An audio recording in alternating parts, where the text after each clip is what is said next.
আমরা বলেছি যে এই পাহাড়ি ঢল এবং অতিবর্ষণে যে বন্যার ক্ষতিগ্রস্ত হয়েছে দরিদ্র মানুষগুলি, নিম্ন আয়ের মানুষগুলি, তাদের জন্য ব্যাপকভাবে ত্রাণ সামগ্রী দেওয়া হচ্ছে। তাদের স্বাস্থ্য ব্যবস্থার দিকে সতর্ক নজর রাখা হচ্ছে।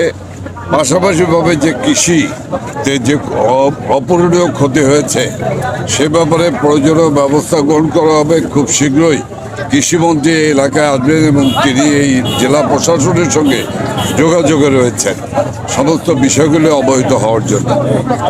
পাশাপাশিভাবে তাদের পুনর্বাসনের জন্য জেলা প্রশাসককে নির্দেশ দেওয়া হয়েছে।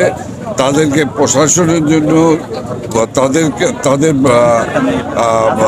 পুনর্বাসনের জন্য যা প্রয়োজন বর্তমান সরকার তা করার জন্য প্রস্তুত রয়েছে। সুরমা এবং কুশিয়ারা নদী এটি খনন ছাড়া এই পাহাড়ি ঢল এবং বৃষ্টির পানিতে যে ওভারফ্লো হয় এটি রক্ষা করা সিলেট শহরকে বা সিলেট সংলগ্ন এলাকায় রক্ষা করার উপায় নেই। কাজে এই পরিস্থিতি সরেজমিনে দেখার জন্য মাননীয় প্রধানমন্ত্রী শেখ হাসিনা তার মন্ত্রিসভার সদস্য মাননীয় পানি সম্পদ প্রতিমন্ত্রীকে পাঠিয়েছেন। তিনি দেখে গিয়েছেন। তিনি দেখে যাওয়ার পরে আমি তার সঙ্গে কথা বলেছি।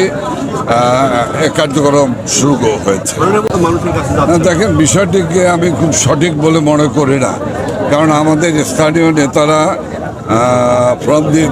প্রথম থেকে কাজ করছেন, সংসদ সদস্যরা কাজ করছেন, নির্বাচিত কাউন্সিলররা কাজ করছেন, নির্বাচিত চেয়ারম্যানরা কাজ করছেন এবং এই সিটি কর্পোরেশনের নির্বাচিত মেয়র কাজ করছেন।